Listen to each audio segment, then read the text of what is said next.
Hello friends, welcome to my channel. Friends, आप लोग का मेरे यूट्यूब चैनल में बहुत बहुत स्वागत है। मैं उम्मीद करती हूँ आप लोग स्वस्थ होंगे, मस्त होंगे, पढ़ाई लिखाई में व्यस्त चल रहे होंगे। ये देख करके आप लोगों को पता तो चल ही गया होगा कि हम लोग पढ़ने क्या जा रहे हैं। तो हम लोग हैंड रिटन नोट से जो भी हमारा था 1062-63 क्वेश्चन था, बढ़ा रही थी मैं, ठीक। लेकिन अब एक वीडियो आप लोगों को शनिवार को मिल गया होगा, संडे को संडे का टेस्ट सीरीज मिल गया, मंडे के दिन इसे लगा करके आज आप लोगों का क्या हो गया, ये भी क्लास क्या हो गया, खत्म हो गया। यानी क्लास मतलब ये भी बुक खत्म हो गया।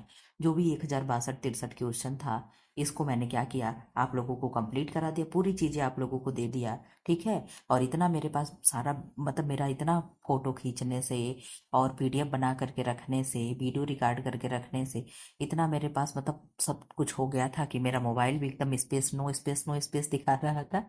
तो आज मैंने बहुत सी चीज़ें डिलीट कर दिया, जितना मेरा हैंड रिटन नोट्स था, सारा फोटो मैंने डिलीट कर दिया, वीडियो मैंने डिलीट कर दिया। जो भी है चैनल पे अपलोड पड़ा हुआ है, आप लोग देख लेना, ठीक है। इसकी पीडीएफ मैंने आप लोग को नहीं दे पाऊंगी क्योंकि मोबाइल ऐसे मौके पे भर गया, मुझे डिलीट करने के अलावा और कोई ऑप्शन नहीं मिला। अब फिर से मैं आप लोग को फोटो खींचूँ, एडिट करूँ, पीडीएफ बना कर दूँ, तो ये चीज़ें अभी फिलहाल इस समय पॉसिबल नहीं हो पाएगा, बाद में सोचूंगी। आप लोग कहोगे क्यों मैम इस तरीके से रूडली बोल रही हैं, क्यों ऐसे कह रही हैं।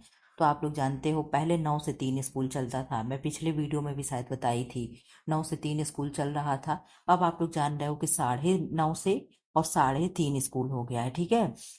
तो 3:30 स्कूल हो जाने की वजह से आप लोग मेरे मेरे घर के हो, मेरी फैमिली हो, आप सब लोग जानते हो मेरे साथ क्या सिचुएशन है। मेरे स्कूल के बगल में क्रॉसिंग है, कभी कभी क्रॉसिंग बंद हो जाती, मैं आप लोगों से बताती रहती हूँ, ठीक है। आप लोग मुझे नहीं समझोगे, हम आपको नहीं समझेंगे, तो हम लोग कैसे चलेंगे एक दूसरे के साथ, बताइए, ये चीज़ें संभव है।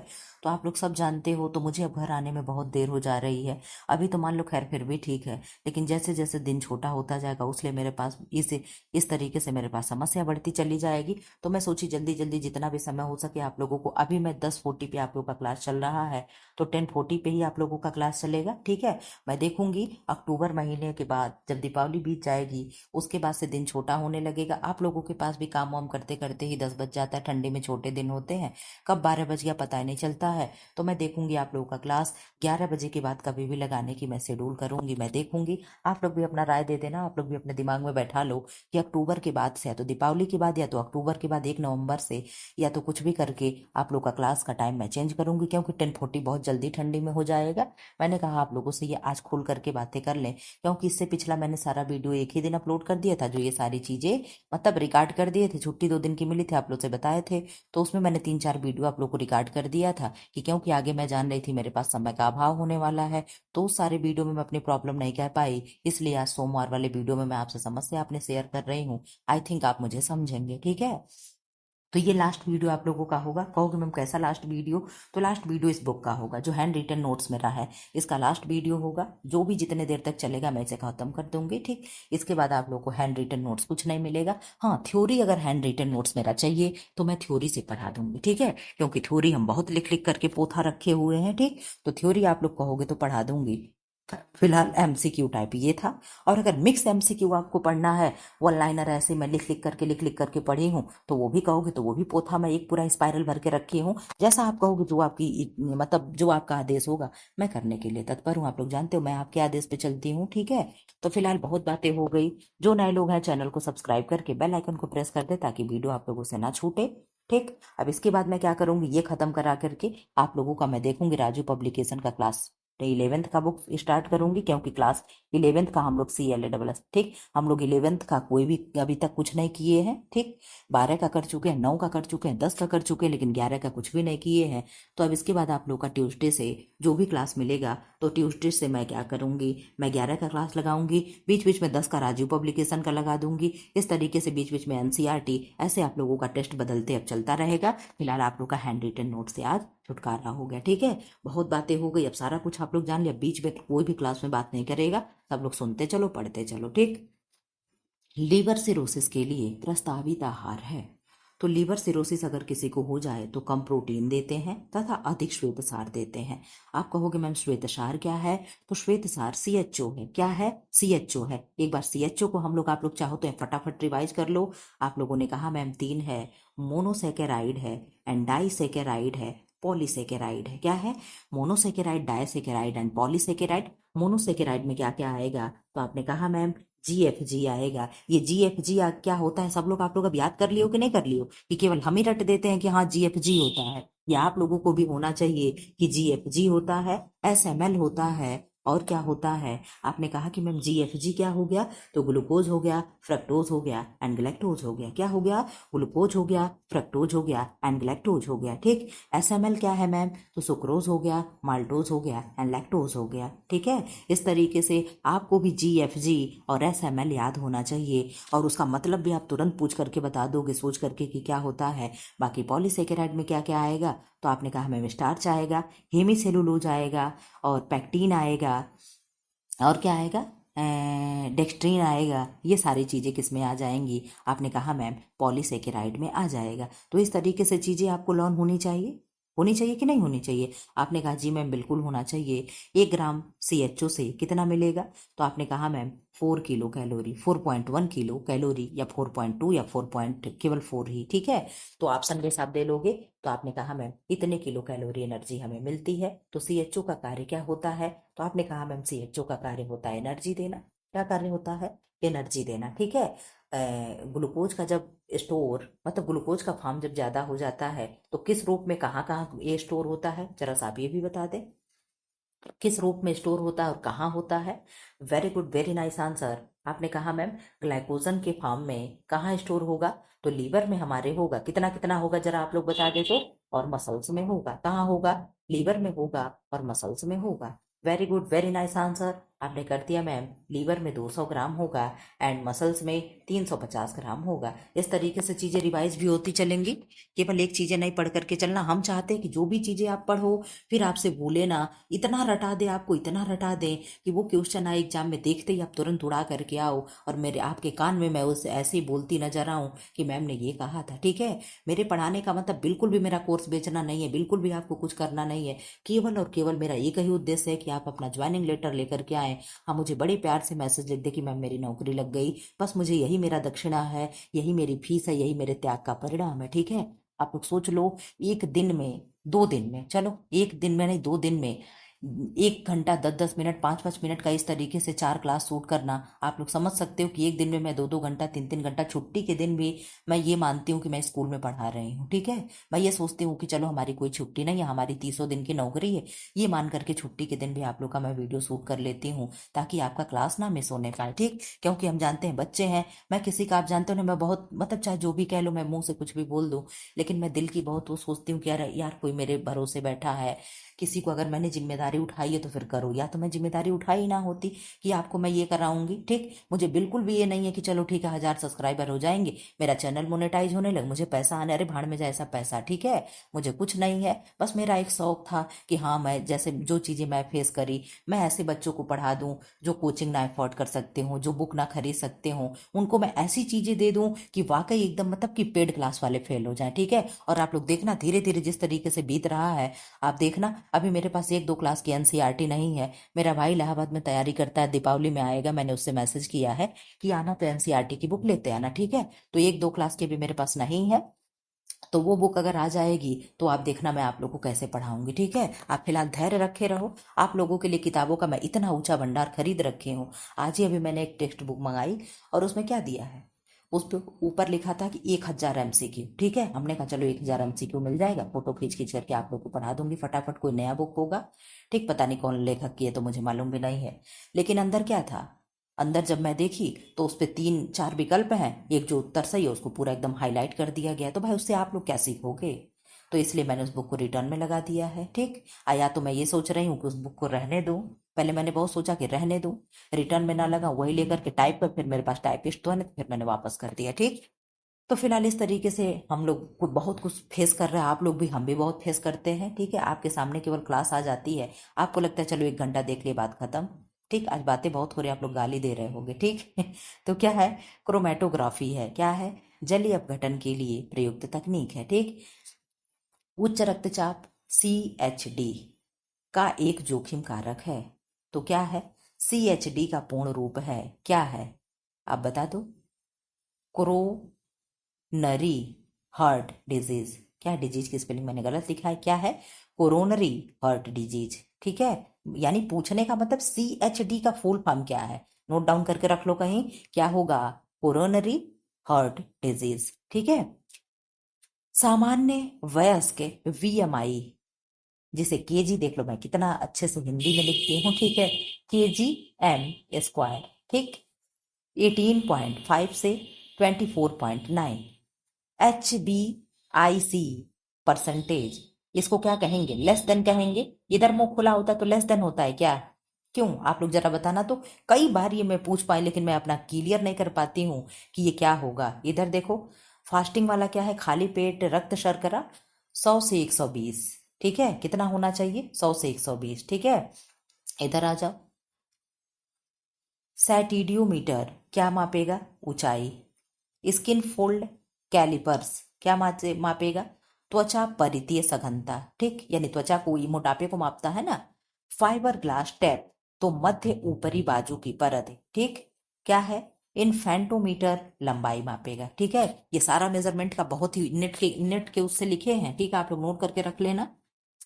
अगर ये प्रश्न आ जाए, ये वाला तो आप लोग लगा लोगे, फोल्ड कैपिलर कैलिपर्स वाला, ठीक है, लेकिन इन तीनों में हो सकता है आप लोग कंफ्यूजन हो जाओ। JNC7 के वर्गीकरण के अनुसार सिस्टोलिक और डायस्टोलिक रक्तचाप में हस्तक्षेप करने का स्तर क्या है? समझ रहा हो कैसे प्रश्न पूछा है? यानी पूछने का मतलब हो गया इसके कि JNC ने ही के वर्गीकरण के अनुसार, इन्होंने ही वर्गीकरण किया था सिस्टोल और डायस्टोल का। आप लोग बता दो 120 को क्या कहेंगे, 80 को क्या कहेंगे? दोनों लिखा हुआ है, जरा सा आप लोग बता दो तो देखें मेरा ट्रिक याद है कि नहीं आपको। आप किसे कहोगे डायस्टोल है, किसे कहोगे सिस्टोल है? 120 क्या है, 80 क्या है? आप आंसर करें, फटाक से आंसर करें। Very good, very nice answer. आपने कह दिया मैम 120 तो आपका सिस्टोल हो गया, और 80 जो है क्या हो गया? डायस्टोल हो गया। क्या हो गया? 80 क्या हो गया? तो डायस्टोल हो गया। Very good, very nice answer. आप लोग बहुत अच्छा कर ले जा रहे हो। अब धीरे धीरे आप लोग तैयार हो रहे हो एग्जाम के लिए। मियादी बुखार ओरल फीकल रूट से फैलती है, किससे फैलेगी? ओरल फीकल रूट से फैलेगी। अभी देखेंगे लास्ट में चल के आप लोग का मैं कुछ एक एक टॉपिक पकड़ के विस्तार से भी पढ़ाऊंगी। शर्करा के लिए गुर्दा का थ्रेश होल्ड मूल्य है। अब आप कहोगे मैम ये कैसा प्रश्न है? तो ये प्रश्न बहुत हाई लेवल का है। शर्करा के लिए गुर्दा का थ्रेश होल्ड मूल्य क्या होगा? तो 160 से 170 mg पर DL, यानी 180 mg प्रति DL, ये भी आंसर हो सकता है, ठीक है। नवजात शिशु का सामान्य तापमान होता है तो 36.5 डिग्री सेल्सियस से 37.5 डिग्री सेल्सियस। ये किसका है? तो न्यूबॉर्न का है, ठीक है। मिशन इंद्रधनुष योजना शुरू हुआ तो 25 दिसंबर 2014 को। 7 बीमारियों से संबंधित यह टीकाकरण है, ह्यूमनाइजेशन है। कल की शनिवार या बुधवार में शुक्रवार में हम लोगों ने ये क्वेश्चन किया भी था। अब यहाँ पे आप लोग देखना क्या है, very low birth weight, VLBW, जिसे क्या कहते हैं? BLBW। तो वेरी लो बर्थ वेट, आप लोग इन सबका फुल फॉर्म नोट कर लेना। कहीं भी हाथ में जब हैंड रिटन नोट से आप लोग पढ़ा करो ना, तो वहां पे आप लोग कलम कापी लेकर के बैठा करो लिखने के लिए, ठीक। तो क्या होगा? 1.5 kg, ठीक है। यानी अगर बच्चा 1.5 kg से कम है तो क्या आप लिखोगे? आप वहां पे VLBW होगा, यानी वेरी लो बर्थ वेट है, ठीक है। अब LBW, बच्चा क्या है? 2.5 kg से कम का है, तो क्या होगा? लो बर्थ वेट होगा। क्या होगा? लो बर्थ वेट होगा। यहाँ क्या है? एक्सट्रीम लो बर्थ वेट, यानी ELBW। तीनों को आप लोग नोट डाउन करके रख लेना, वेरी वेरी मोस्ट इंपॉर्टेंट है, ठीक है। क्या होगा? एक्सट्रीम लो बर्थ वेट, यानी ELBW। इसमें क्या होगा? 1 किलो से बच्चा कम होता है, समझे। अब इधर देख लो क्या है, सिक टेस्ट क्या होगा? तो डिप्थेरिया में सिक टेस्ट होता है। आप कहोगे मैम ये भी टेस्ट होता है? तो जी हाँ, ये भी टेस्ट होता है। और डिप्थेरिया में क्या होता है, जरा सा आप बता दो तो। डिप्थेरिया में कौन सा टीका लगाते हैं? तो टेस्ट है ना। सिक टेस्ट करके हम पता कर लेते हैं कि व्यक्ति को डिप्थेरिया हुआ। किसको डिप्थेरिया होता है? तो आपने कहा मैम 1 से 5 साल तक के बच्चे को होता है। और उसमें समस्या क्या होती है? गले में प्रॉब्लम हो जाती है, गले में झिल्ली बन जाती है, और जबान पे वाइट वाइट कलर का कुछ मतलब ऐसे निकल जाते दाने वाने। इस तरीके से लक्षण होता है, व्यक्ति सांस नहीं ले पाता है। तो उसमें कौन सा बच्चा सांस नहीं ले पाता है, तो कौन सा टीका लगता है? आपने कहा मैम DPT का। DPT का फुल फॉर्म क्या हो जाएगा? D for diphtheria, P for pertussis, T for tetanus, ठीक। गर्भवती महिला को टीटी यानी टिटनेस टॉक्साइड का इंजेक्शन के 2 टीके के बीच में अंतर होता है। ये कहाँ से दिया जानते हो? क्लास 8th के बुक में दिया है। फिलिंग द ब्लैंक्स है, इस तरीके से दिया है। गर्भवती महिला को, यहाँ लिखा गर्भवती महिला को डैश डैश डैश देना चाहिए, ठीक है। तो यहाँ पे टीटी का इंजेक्शन ऐसे दिया हुआ, ठीक है। फिलिंग द ब्लैंक्स था टीटी का इंजेक्शन, ठीक। तो सब हम कहते हैं ना कि 6 से लेकर के अगर 12 तक का पूरा, अगर नहीं एनसीईआरटी, यूपी बोर्ड का ही जो हम लोग पढ़ा रहे हैं, राजीव पब्लिकेशन, अरिहंत और डिसेंट और विद्या, ये सारे बुक अगर लेकर के आप पढ़ लेते हो ना, तो भी टीजीटी पीजीटी एलटी आंख बंद करके निकाल लोगे, ठीक है। आप लोगों को अब तो प्रूफ के साथ में आप लोग किताब भी देख रहे हो, पीडीएफ भी जो मांग रहे हो मैं दे दे रही हूँ। अब इन सारे चीजों से भी आपको नहीं ट्रस्ट हो रहा है कि नहीं ये सही बात है? भाई आप लोग बच्चे नहीं हो कि हम कह दिए नहीं नहीं चलो हमारे स्कूल के बच्चों आप मान जाओगे, हाँ मैम मैम सही कह रही, मैम सही कह रही।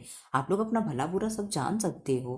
तो आपने कहा मैम कम से कम 4 वीक का अंतर होता है, ठीक है। 4 वीक मानी यानी 1 मंथ हो गया, ठीक है। फोर वीक यानी 1 मंथ हो गया, हाँ 1 मंथ हो गया, ठीक। बीसीजी का वैक्सीन लगाया जाता है, कहाँ लगाते हैं? अब तक आप लोगों ने पढ़ा था बीसीजी का फुल फॉर्म क्या होता है, किस रोग में लगाते हैं। तो मैं पूछ रही हूँ, आंसर करें। बीसीजी का फुल फॉर्म क्या होगा, किस रोग में लगाते हैं, कब लगाते हैं, ठीक है। कब लगाते मतलब किस किस रोग से प्रोटेक्ट करने के लिए लगाते हैं और कब लगाते हैं। जन्म के 24 घंटे बाद लगाएंगे कि जन्म में लगने वाला प्रथम टीका होता है, कि जन्म के 1 महीने पे लगाएंगे, कि सर्वप्रथम लगने वाला यही टीका होता है, इसको सार्वभौमिक टीका कहते हैं। आप लोग बता दो क्या कहेंगे, क्या सही है क्या गलत है। तो बीसीजी का वैक्सीन लगाया जाता है, कहाँ लगाया जाता है? इंट्रा डर्मल यानी लेफ्ट अपर आर्म में लगाया जाता है, उसको क्या कहेंगे? इंट्राडर्मल कहेंगे। मैंने आप लोगों को सब करा रखा है। आप कहोगे मैम कहाँ करा रखी हैं, कौन सा टीका इंट्रामस्कुलर होता है, कौन सा इंट्राडर्मल होता है, कौन सा ऊपरी मतलब हाथ में लग रहा है, कौन सा जांघ में लग रहा है, सारा आप कहोगे मैम ये कहाँ करा रखी हैं आप। तो ये मैंने करा रखा है, टीका करके उस थंबनेल पे लगा होगा टीकाकरण करके, वहां पे आप जा करके देखोगे आपका सारा कंफ्यूजन क्लियर हो जाएगा। बहुत ही अच्छे से मैंने थ्योरी पढ़ाया है, ठीक है। पुराने वीडियो भी आप लोग जब टाइम रहे ना तो पुराना वीडियो भी देख लिया करो, उसमें खेले नहीं है, उसमें भी ऐसे ही पढ़ाए हैं।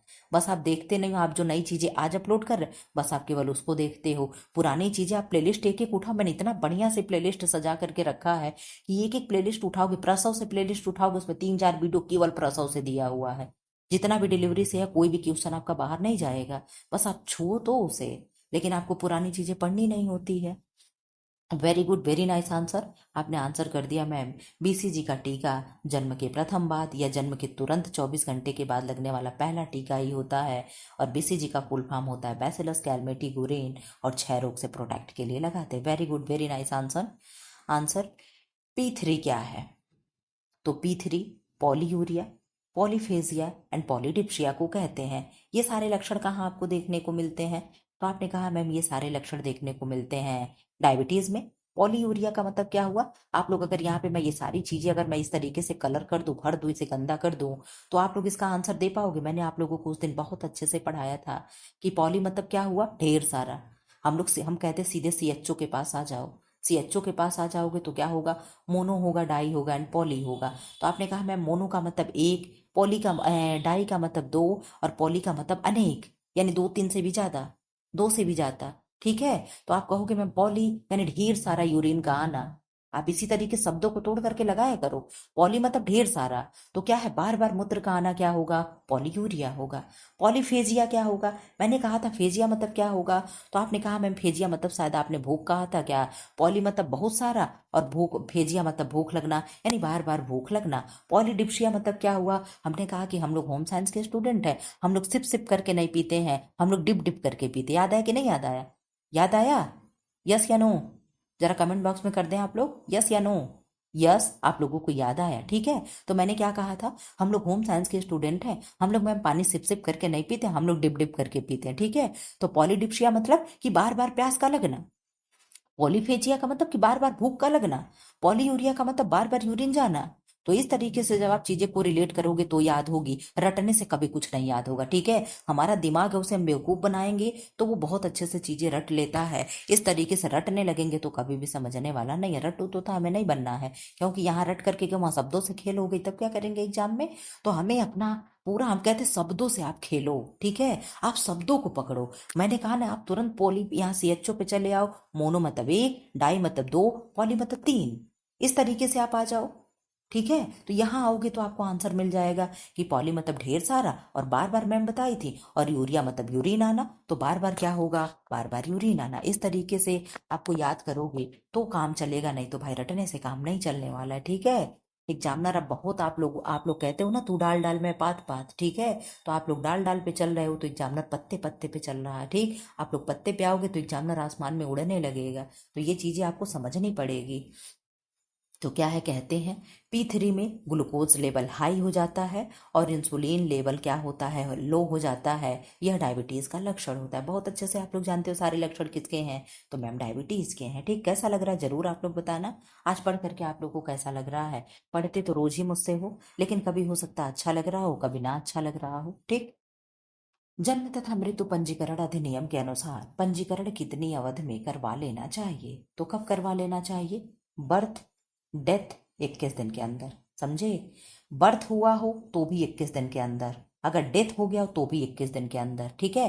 कह रहा ना कि जन्म प्रमाण पत्र और मृत्यु पंजीकरण, पंजीकरण तो प्रमाण पत्र ही, ठीक है। मतलब हमें भाई जब आप कहीं पैदा हुए हो, आपका प्रूफ होगा ना कि आप इस गांव के निवासी हो गए कि नहीं हो गए, आप इस क्षेत्र के हो गए, इस ब्लॉक के हो गए। सर्वे होता तो यही सब तो होता है। तो घर वाले जाकर के पंजीकरण कराते हैं, तो क्या हो जाता है, जैसे मान लो नौकरी आप लोग करने जाओगे, ठीक। तो अगर आपका बच्चा है, ठीक, चलो तब तो ठीक है, उसका डिटेल पहले से ही जा रहा है। लेकिन अगर आप अनमैरिड हो, आपकी शादी होगी, तो अगर बच्चा होगा तो उसका नाम आप क्या करोगे, अपने सर्विस बुक में जुड़वाओगे, ठीक है, कि मेरा बच्चा है, इतने दिन बाद, यहाँ कह रहा है ना, शर्त बता रहा ना कि 21 दिन, तो आप जाओगे वहां पे जुड़वाओगे। जो भी आपका नियरेस्ट होगा ले जा करके प्रूफ करके मोहर साइन करके देगा, तो वहां पे क्या होगा, आपका सब जुड़ जाएगा, ठीक है। तो क्या होगा, तो 21 दिन, जन्म के 21 दिन और मृत्यु के 21 दिन बाद क्या है, या 21 दिन तक हमें पंजीकरण करवा लेनी चाहिए, ठीक है। क्या है, इकट्ठी की हुई संवेगात्मक ऊर्जा को निकालने की क्रिया को हम कहते हैं तो इमोशनल कैथेरिसिस कहते हैं, ठीक है। बच्चे के व्यवहार के अध्ययन की कौन सी विधि श्रेष्ठ है, तो अवलोकन यानी दिखा करके, ऑब्जर्वेशन, ठीक है, यानी उसे हम दिखा करके, ऑब्जर्वेशन करके हम चीजें क्या है अच्छे से उसका अध्ययन कर पाएंगे, ठीक है। बच्चों में नाखून चबाने की आदत के कारण हो सकते हैं, यानी क्या क्या चीजें हो सकती हैं कि बच्चा अपना नाखून बाइट करेगा, ठीक है। तो कब होगी, जब वो असुरक्षा की भावना महसूस कर रहा, उसके अंदर असुरक्षा की भावना हो, हम बच्चे के पास हो, वो मुझे मेरे साथ सुरक्षित नहीं है, ठीक। आपका बच्चा है, मुझसे डर रहा है कि नहीं कहीं मैं मार ना दे, ठीक है। तो बच्चा जब डरेगा तो मुंह में उसके नाखून क्या है, स्वाभाविक रूप से चले जाएंगे। जब उसके अंदर आत्मविश्वास की भावना की कमी होगी, ठीक है, आत्मविश्वास की भावना मतलब, याद देखो मुझे कमी लिखना चाहिए था, ठीक है। आत्मविश्वास की भावना की उसके अंदर कमी हो जाएगी, यानी उसके अंदर कॉन्फिडेंस नहीं आएगा कि मैं ये कर पाऊंगा, आई कैन डू इट। जब ये चीजें नहीं उसके अंदर से आएगी तो भी बच्चा ये करेगा। और पोषक तत्वों की कमी हो जाने पे भी ये होता है। आप लोग सुने हो कि बहुत से लोग तो प्रेग्नेंट होते हैं तो ये चुक्कड़ वगैरह खाते हैं, चुक्कड़ यानी वो मिट्टी के बर्तन उर्तन खाते हैं। अभी जो दीपावली आ रही, जो दीपक उपक बनेगा वो वाली मिट्टी की बात मैं कर रही हूँ। खड़िया खाते हैं, चाक खाते हैं, राख खाते हैं, ये सारी चीजें लोग खाते हैं। तो कहा जाता है कि बहुत से लोग तो जैसे प्रेग्नेंट हो रहे तो उनके अंदर ये चीजें हो रही, इच्छा हो रही खाने की। लेकिन बहुत से हमारे स्कूल में बच्चे हैं, छोटे छोटे लड़कियां हैं, सब वो सब खुद ऐसे तोड़ करके खाती, अपने बैग में लेकर के आती हैं। हम लोग देखते हैं तो डांट करके फेंकवा देते, वो अलग चीज है। आप कितना भाई निगरानी करोगे, किसका रोज बैग ही चेक करोगे, ठीक। तो उन सबों के अंदर क्या है, ये सब कैल्शियम और आयरन वगैरह की कमी है, ठीक है।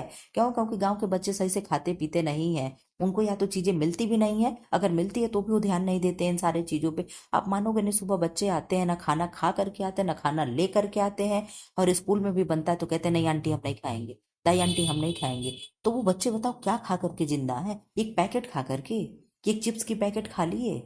हम मानते पैकेट सब खा लेते, चलो 10 रुपए की एक पैकेट खा लिए, 5 रुपए की एक पैकेट खा, दो तीन पैकेट चार पैकेट खा लिए, तो क्या उससे क्या भला होने वाला है। तो वो सब क्या है, इन सारे चीजों की उनकी कमी अंदर होती है, कैल्शियम हो गया, आयरन हो गया, तो ये सारी चीजें खाने का मन करता है, ठीक है। तो ये सारे चीज भी है, ठीक। तो बच्चे के अंदर पोषण की कमी होगी तो भी वो नाखून को चबाएगा, मेरे कहने का मतलब यही है, ठीक। संचार प्रक्रिया में संदेश को समझना और ग्रहण करना कहलाता है, तो डिकोडिंग कहलाएगा। क्या होगा, डिकोडिंग कहलाएगा। वाणिज्य सिनेमा सिनेमा घरों में फिल्म प्रक्षेपणों के लिए प्रयुक्त फिल्म का आकार होगा तो 5 mm का होगा। कितने का, 5 mm का होगा। संप्रेषण प्रक्रिया सदैव होती है तो कैसी होगी? गुण निर्देशात्मक, अंतःक्रियात्मक और कार्यात्मक होगी। अरस्तु की संप्रेषण मॉडल के अनुसार प्रभावी भाषण के 3 आयाम हैं। लोकाचार यानी वक्ता होगा, भाषण यानी शब्द होगा, करुणता यानी श्रोता होगा। केनेथ बुक मॉडल में संचार प्रक्रिया के कितने तत्व दिए हैं? तो 5 दिए हैं। किसने दिया है?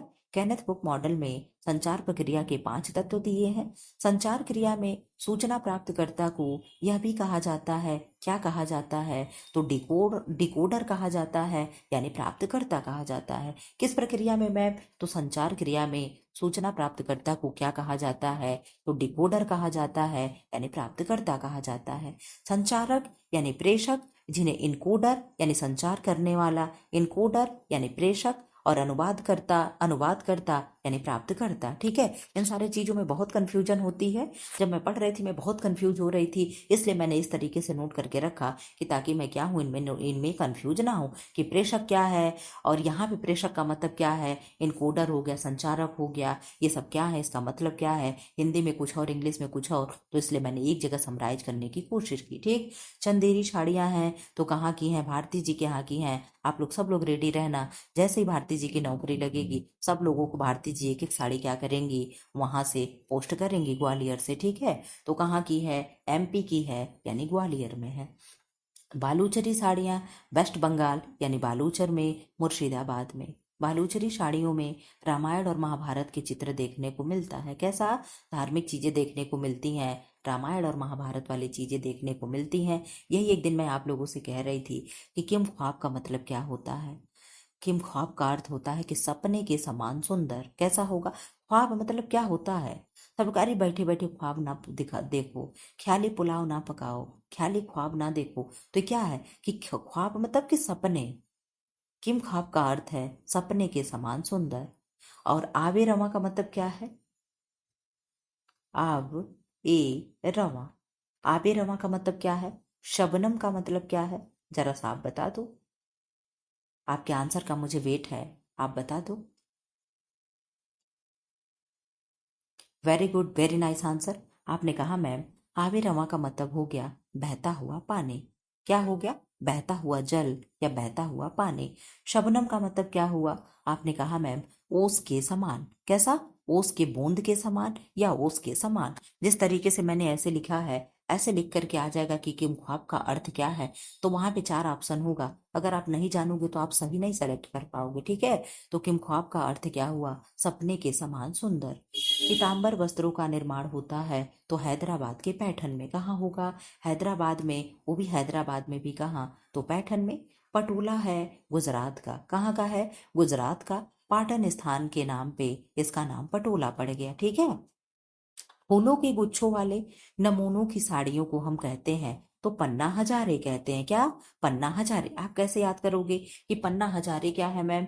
तो पन्ना को आप फूल से लगा लेना, और गुच्छे में क्या हजारों हजारों का गुच्छा होता है, उसे हम पन्ना हजारे कहते हैं। क्या कहते हैं भाई? गुच्छा होता है, अंगूर का गुच्छा हम लोग देखते हैं इस तरीके से, इस तरीके से, ऐसे ऐसे ऐसे ऐसे अंगूर लगे होते हैं। आप कहोगे मम्मी इतना बढ़िया अंगूर आप बना दी, आप रहने ही दीजिए, आप कुछ बनाया मत करिए। ठीक है, इस तरीके से अंगूर का हम लोग गुच्छा देखते हैं, तो इसमें क्या होते हैं? हजारों हजारों अंगूर लगे होते हैं हम लोगों की भाषा में। ठीक है, तो आप कहोगे मैं, हम लोग गृह विज्ञान पढ़ते हैं, हम लोग का 100 हजार हो जाता है, 1000 100 हो जाता है। ठीक है, तो फूल के गुच्छों को, यानी गुच्छे में क्या होते हैं? हजारों हजारों फूल लगे होते हैं, उसे हम मैम पन्ना हजारे कह देते हैं। ठीक है, यहाँ देख लो आ गया आबे रमा का अर्थ क्या होता है। तो आपने कहा मैम बहता हुआ पानी, आबे हवा का, आबे रवा का मतलब होता है। बांधनी कहाँ की है? तो आपने कहा बांधनी राजस्थान की है। कहाँ की है? राजस्थान की है। ठीक, हिमरस और अमरस उदाहरण है तो ब्रोकेट के। ब्रोकेट कहाँ का है? तो आपने कह दिया मैम बनारस का है, यानी वाराणसी का है। ठीक, अमरस पूरा सिल्क का बना होता है, हिमरस कॉटन प्लस सिल्क का मिक्स्ड होता है। ठीक है, अमरस किसका बना होगा? पूरा सिल्क का होगा, टोटल सिल्क होगा। लेकिन जो हिमरस होगा वो कॉटन और सिल्क दोनों का मिक्स्ड होगा। ठीक है, आप लोग कैसे याद करोगे कि हिमरस क्या है, अमरस क्या है? हिम मतलब क्या होता है? बर्फ। बर्फ क्या होगा? ठंडा।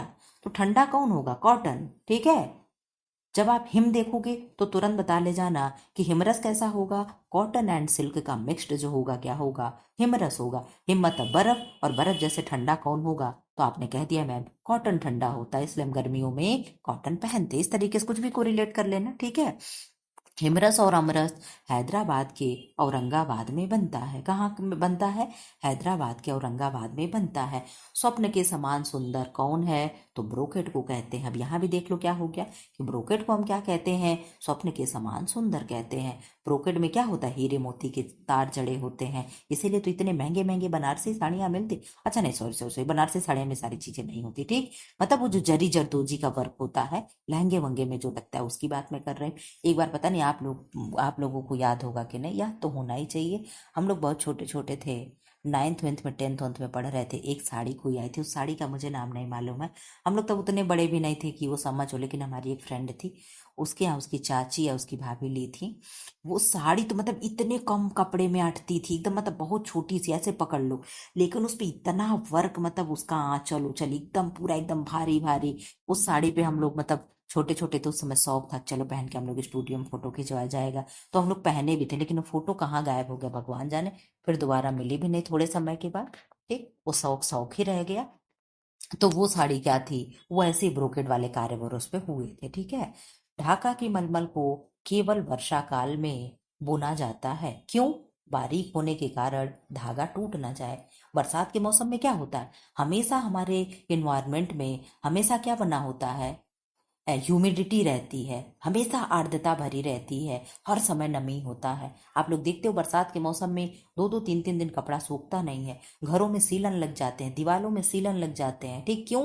क्योंकि ह्यूमिडिटी बनी हुई है, हमेशा आर्द्रता बना हुआ है। बारिश हो रही फिर भी गर्मी हो रही, उमस हो रहा है, ये सब क्या है, ये सब ह्यूमिडिटी होती है। तो उस समय कपड़े में नमी बनी होती है, इसलिए क्या करते हैं, ढाका के मलमल की बुनावट उसी समय करते हैं बरसात के मौसम में, ताकि धागा चटक ना जाए, टूट ना जाए, ठीक है। इतनी बारीकी बारीकी से चीजें आप लोग नहीं पढ़ रहे हो, क्योंकि आप थ्योरी नहीं पढ़ रहे हो, आप केवल एमसीक्यू कर रहे हो कि ढाका कहाँ का है, अरे कांथा कहाँ का है, तो बंगाल का है। सुजनी कहाँ का है, तो बिहार का है। ये चीजें करो, तो अब ये चीजें नहीं करनी है, ठीक है। जानो उसको भी जानो, लेकिन अंदर घुस करके भी हमें थोड़ा पढ़ना है। पोचमपल्ली साड़ी कहाँ की है, तो तेलंगाना की है। तेलंगाना कहाँ है, तो आंध्र प्रदेश में है। कहाँ है, आंध्र प्रदेश में। क्यों तेलंगाना आंध्र प्रदेश में है कि अब अलग हो गया, जरा बताना तो आप लोग।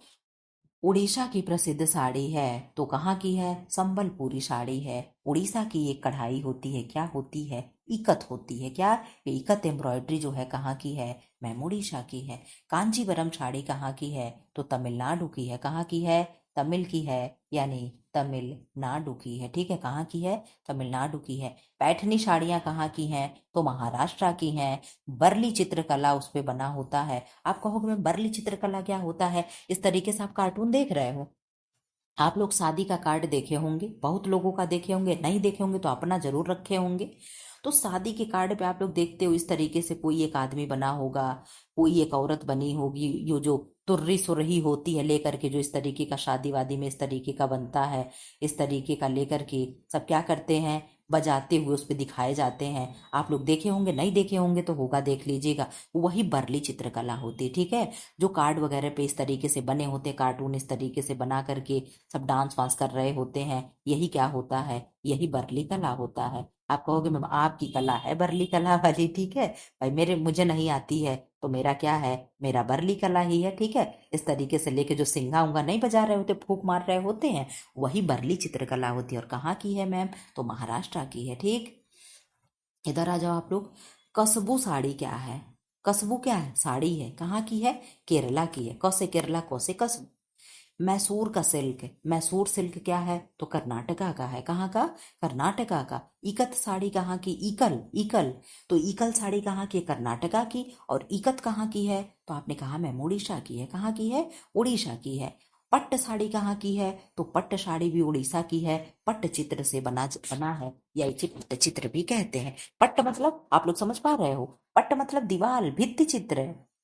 आप लोग दीवालों पे भी देखते होंगे बहुत से तरीके से। आजकल आप लोग जाओगे कहीं भी, जो पब्लिक वाला चीजें है कि थूको ना, पब्लिक चीजों को मना किया जाता है कि यहाँ पे थूकना नहीं है, तो आप लोग ऐसे तो मानने वाले नहीं हो। थूकने वाले लोग आप लोग ने, महिलाएं नहीं, ठीक, खास करके आदमी होते जो मसाला वगैरह मुंह में पान उन खाए होते, जही होता वही पीछे से थूक देते हैं। तो ये क्या होता है, जो भी पब्लिक वाली चीजें हैं, मतलब पब्लिक यानी जो भी सरकारी चीजें, जो भी हम सबकी है, ठीक है, जो भी सार्वजनिक चीजें हैं, उनके दीवालों पे आप देखोगे एक से एक बढ़िया कलाकारी की हुई है। बच्चे बने हुए हैं, स्कूल जा रहे हैं, मतलब कोई भी मोटिवेशनल चीजें बनी हुई हैं। यही क्या होती है, यही पट्टभित्ति होती है, पट्टचित्र होता है। पट्ट मतलब दीवार, ठीक है, भित्ति मतलब दीवार, पट्टचित्र, ठीक है। तो ये सारी चीजें क्या होती हैं, बना करके रखी जाती, ताकि आप लोगों को, हो सकता है इंसानों को तरस आ जाए, अरे भैया इतने अच्छे अच्छे बने, क्या इस पे थूको, ठीक। नहीं तो आप देखते हो इन सारी जगहों पे अक्सर क्या होता है, या तो जा करके सब टॉयलेट कर रहे होते, मतलब सूसू कर रहे होते हैं, या तो वहां पे थूक रहे होते हैं। आदमियों की ये दो काम होता है, ठीक है। तो इसलिए वहां पे ये सारी चीजें बना दी जाती है, ठीक। क्या है, बोमकाई साड़ी, ये कहाँ की है, ये भी उड़ीसा की है।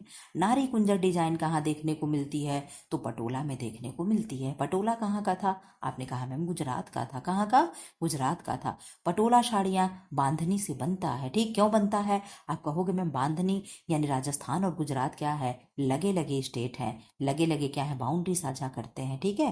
कुनबी क्या है, तो कुनबी साड़ियाँ कहाँ की है, आपने कहा मैम गोवा की है। कहाँ की है, गोवा की है। शबनम का अर्थ क्या है, तो आपने कहा मैम ओस के बूंद के समान क्या है, शबनम का अर्थ होता है। ढाका की मलमल को शबनम कहते हैं। क्या कहते हैं, ढाका के मलमल को शबनम कहते हैं। ढाका के लिए ही कहा, ढाका के मलमल के लिए ही कहा जाता है, क्या कहते हैं, कि अंगूठी से, एक अंगूठी से पूरे थान का थान निकाल दिया जाता है। और एक माचिस के तीली में, ये तो हमको माचिस के डिब्बे में, हमको तो लगता है ये ना कि मतलब उसको क्या कहते हैं जी, लोकोक्ति होती है कि, अरे क्या कहते हैं कि नारी है कि नहीं, ये तो नारी है सारी, नहीं नहीं, अरे पता नहीं क्या, मतलब वो मेरे शब्द ही नहीं आ रहा, मतलब अतिशयोक्ति अलंकार, ठीक, अतिशयोक्ति अलंकार। कि मतलब कि चीजें, मतलब ऐसा बढ़ा चढ़ा करके कह दो कि जो हो भी नहीं, ठीक है। वो वाली चीजें पता नहीं भाई, भगवान जाने, हमें तो फिलहाल लगता है ये चीजें, हाँ होगी, सॉफ्ट होगी, लेकिन उस कपड़े का क्या ही मतलब भाई, कि अगर आपका पूरा बदन दिख रहा हो, आप एकदम उसमें कंफर्ट नहीं फील कर पा रहे, कहीं बैठे पता चले निकल गया, फट गया, तो ऐसे कपड़े का क्या ही मतलब, क्या शबनम क्या मलमल। खैर चलो। संदालिन वस्त्र प्रसिद्ध है तो सिंध का। ढाका की मलमल का निर्माण होता था, तो कॉटन से। माचिस के डिब्बों में रखा जा सकता है, देख लो कहाँ रखा जा सकता है, माचिस के डिब्बों में। मधुबनी कहाँ का है, तो आपने कहा मैम बिहार की पेंटिंग है। रंगोली कहाँ की है, महाराष्ट्र की है। अब तो हम लोगों के यहाँ भी दीपावली वगैरह में रंगोली आप लोग सब लोग बनाते होंगे, हम तो कभी मन करता है बनाते, कभी जब थके रहते तो छोड़ देते हैं। अल्पना कहाँ की है, तो आपने कहा मैम वेस्ट बंगाल की है। मंडना कहाँ की है, तो राजस्थान की है। अरिपन या अर्पण कहाँ है, तो बिहार की है। और चौक पूर्णा एक होता है। आप कहोगे मैम चौक पूर्णा क्या होगा, तो चौक पूर्णा हमारी यूपी की होती है। आप कहोगे मैम ये क्या होता है, जैसे मान लो हम लोगों के यहाँ शादी विवाह कुछ भी पड़ा इस तरीके से, ठीक, हम कुछ भी बना दिए, ठीक, और यहाँ इस तरीके से हम कर दिए, इसे हम कैसे करेंगे, तो आप कहोगे मैम इसे हम या तो क्या करते हैं, चावल को कलर कर लेते हैं, या तो हम आटा लेकर के, और ये जो बना दिए इसी पे ऐसे ऐसे ऐसे ऐसे आटा गिरा करके इसको हम बना दिए, और बीच में ऐसे कलश बैठा देते हैं, और यहाँ पे कथा वगैरह पूजा वगैरह होता है, इसमें भी कलश बैठा करके ऐसे चावल रख करके दिए में, और उसमें दीपक जला दिया जाता है। यही क्या होता है, चौक पूर्णा होता है। इसको क्या कहते हैं, चौक पूर्णा कहते हैं। कहाँ का प्रसिद्ध है, तो आप कहोगे मैम अपने प्यारे यूपी का, ठीक है। कलमकारी क्या है, तो आंध्र प्रदेश का कलमकारी है। मुगुल डिजाइन कहाँ का है, तो ये भी आंध्र प्रदेश का है। कलमा जेतू और या कलमा छेट्टू, ये कहाँ का है, तो केरला का है। आप लोग सब मिल करके रख देना, ये सब उसमें चला जाएगा। कहाँ का, ये चीजें किस में जाएगी भाई, जब कुछ वहाँ का ट्रेडिशनल चीजें जब आएगी तो ये सारी चीजें उसमें हो जाएगी, ठीक है। तो आप लोग याद कर लो। मंजूसा चित्रकला कहाँ का है, तो भागलपुर बिहार का है, ठीक है। बारली चित्रकला कहाँ का है, तो महाराष्ट्र का। बारली चित्रकला आप लोग को याद आ रहा होगा, इस तरीके से मैंने तुरही उरही बनाते हुए आप लोगों को मैंने दिखा दिया, सिंगा सरही बजाते हुए, ठीक है। तो आप लोग ये चीजें याद कर लेना। पिथौरा चित्रकला कहाँ का है, तो आपने कहा मैम गुजरात का है। फड़ चित्रकला कहाँ का है, तो राजस्थान का है। फड़ मतलब जानते हो आप लोग क्या होता है, जहाँ पे पता नहीं किस चीज की दुकान लगी होती है उसे हम फड़ कहते हैं। मैं श्योर भी नहीं हूँ, लेकिन हाँ किसी चीज की दुकान होती है उसे हम फड़ कहते हैं, मतलब जहां पे रख करके कोई चीज बेची जाती है उसे फड़ कहते हैं। ठीक, आप नेट पे सर्च कर लेना। कोलम रंगोली क्या है तो कहाँ की है, तो तमिलनाडु की है। ठीक, रंगोली के दो प्रकार, एक सूखी रंगोली, एक गीली रंगोली। ठीक, एपन रंगोली कहाँ की है, तो उत्तराखंड की एपन है, एपन या एरपन। ठीक है, इस तरीके से भी आप ये जानते हो प्रश्न कहाँ आया था? हम गए थे जब टेट का एग्जाम देने, टेट सुपर टेट, तब ये नौकरी नहीं लगी थी। ठीक, तो टेट का जब एग्जाम देने गए थे वहां पे आया था एपन या एरपन रंगोली। ठीक, वहां पे आया था। तब हम इसको जानते भी नहीं थे कि ये क्या था, जब होम साइंस पढ़े तब बहुत अच्छे से इसको जान गए। ठीक है, तो एपन रंगोली क्या है, यूके यानी उत्तराखंड की है। रंगबल्ली लोक कला कहाँ का है, तो कर्नाटका का है। पैटकर पेंटिंग कहाँ का है, तो झारखंड का है। पैटकर का मतलब क्या हो गया, प्राथमिक रंग का उपयोग करते हैं। ठीक है, इसमें क्या होगा, प्राथमिक रंग का उपयोग करेंगे। अब लगे हाथ आप बता दो, अगर इस तरीके से सीधा ट्रायंगल है तो किसको दर्शाएगा, उल्टा ट्रायंगल है तो किसको दर्शाएगा, प्राइमरी कलर कौन कौन से हैं, सेकेंडरी कलर कौन कौन से हैं। आप लोग आंसर करें, मुझे आपके आंसर का इंतजार है। और आप ये भी बता दो मोनोक्रोमैट कलर कौन होता है, मोनोक्रोमैट कलर किसे कहेंगे, और क्या है, और क्या है, और क्या है, मोनोक्रोमैट और क्या है जी, कंप्लीमेंट्री कलर। हाँ याद आ गया, ठीक, कंप्लीमेंट्री कलर, कंप्लीमेंट्री कलर। जरा सा आप बता दें क्या है, आप बता दें क्या है, आप बता दें क्या है। Very good, very nice answer. आपने कहा मैम, इस तरीके से अगर ट्रायंगल आप देख रही हैं तो प्राथमिक कलर को डिनोट किया गया है। Very good, very nice. और इस तरीके से अगर आप देख रही हैं ट्रायंगल तो सेकेंडरी कलर को डिनोट किया गया है। प्राइमरी कलर आपका क्या हो गया, रेड हो गया मैम, और येलो हो गया मैम, और आपका ब्लू हो गया। Very good, very nice answer. और सेकेंडरी कलर कौन कौन से हो गए, तो आपने कहा मैम क्या हो गया, सेकेंडरी कलर क्या हो गया, जरा आप बताना। तो ग्रीन हो गया और ऑरेंज हो गया, और एक कलर क्या है जरा सा आप बता दो, तीसरा कलर आप बता दो, मैं आपके कमेंट बॉक्स में देख लूं। मोनोक्रोमैट कलर क्या हो गया मैम, तो ये जो आप कलर दिखा दी ये मोनोक्रोमैट है। क्यों, am I राइट? मोनोक्रोमैट क्या है, एक ही colour dark dark dark light light light होती जाती, वही मोनोक्रोमैट है। मोनो मतलब एक, और जहां पे एक एक रूपता होगी वहां पे मोनोक्रोमैट होगा। उसके बाद आपने कह दिया मैम कंप्लीमेंट्री कलर, तो जो विपरीत कलर होते हैं, इस तरीके के, यहाँ लाल है तो यहाँ नीला हो गया, यहाँ हरा है तो यहाँ पीला हो गया, ये सब क्या हो गए, विपरीत कलर हो गए, यानी कंप्लीमेंट्री कलर। क्यों, हमने सही बताया कि नहीं बताया? आप लोग देख लेना कि सही बताए कि नहीं बताए। कभी कभी हो सकता है कि दिमाग में चलता कुछ और है और निकल कुछ और जाता है, तो मेरे बोले हुए शब्द को जरूर आप लोग ध्यान दे लेना। ये नहीं कि मैम ने कहा तो मैम का कहा हुआ ब्रह्मरेख हो गया, ऐसा कुछ भी नहीं होना चाहिए। हम कहते हैं आप मानो पढ़ो, लेकिन अंधविश्वास अंधभक्ति नहीं होनी चाहिए। अंधभक्ति कौन करता है, वो नेता होता है कि जो पीछे चलते हैं, कि उनके नेता गलत रहेंगे फिर भी पीछे से भैया जय, भैया जिंदाबाद, तो वो वाले चीजें नहीं। ठीक, हम लोग पढ़े लिखे हैं। ठीक, ठीक है, तो ये चीजें नहीं होनी चाहिए। ठीक, अब क्या है, मीका चित्रकला तमिलनाडु की है। सांझी कला कहाँ की है, तो यूपी ब्रज की है। ठीक है, पिंगुली चित्रकठी कहाँ की है, तो महाराष्ट्र की है। चंबा रुमाल कहाँ का है, आपने कहा मैम एचपी यानी हिमाचल प्रदेश का है। कहाँ का है, हिमाचल प्रदेश का है। कांथा कढ़ाई कहाँ की है, तो आपने कहा मैम वेस्ट बंगाल का है। कहाँ का, वेस्ट बंगाल का है। फुलकारी कहाँ का है, तो आपने कहा मैम पंजाब का है। चिकनकारी कहाँ का है मैम, तो यूपी का है। कहाँ का, यूपी का है।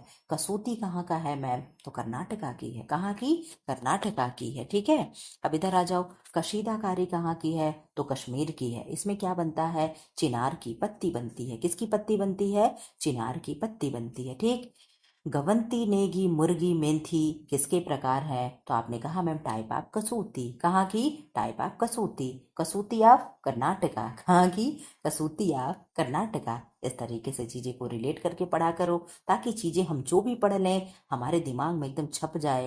एग्जाम के समय हमें यूं ही परत दर परत हम खोलते चले जाएं, हमें कोई भी प्रॉब्लम ना हो। इस तरीके से हमें पढ़ाई करनी है। ठीक है, जल्दी जल्दी आप लोग कर लो। पिचवई कढ़ाई कहाँ की है, तो राजस्थान की है। क्या होता है मैम, ये धार्मिक कढ़ाई होती है। ठीक है, क्या होता है, धार्मिक चीजें कढ़ाई होती हैं। पिपली क्या है, तो पिपली उड़ीसा की, उड़ीसा की बहुत कुछ हो गया, आप लोग ध्यान देना।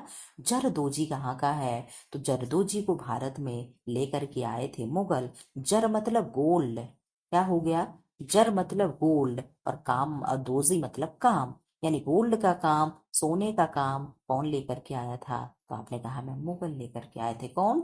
मुगल लेकर के आए थे। ठीक है, इस तरीके से आप लोग भी चीजें पढ़ने, नोट करने, सब कुछ करने की आदत डाल लो।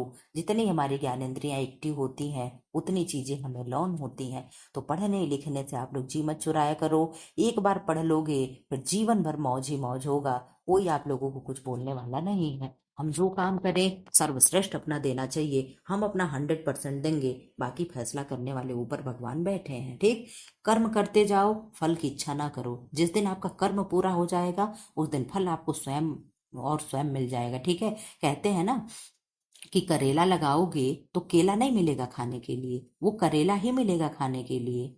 ठीक, तो अगर कर्म अच्छे नहीं करोगे, अगर नहीं पढ़ाई करो, केवल दिखावा है कि ठीक है मोबाइल लेकर के बैठे, घर वाले जान रहे से चलो मम्मी जान रही कि बेटी हमारी पढ़ रही, चलो आज हम ही खाना बना लेते हैं, लड़की पढ़ रही है, ठीक है बिटिया पढ़ रही है।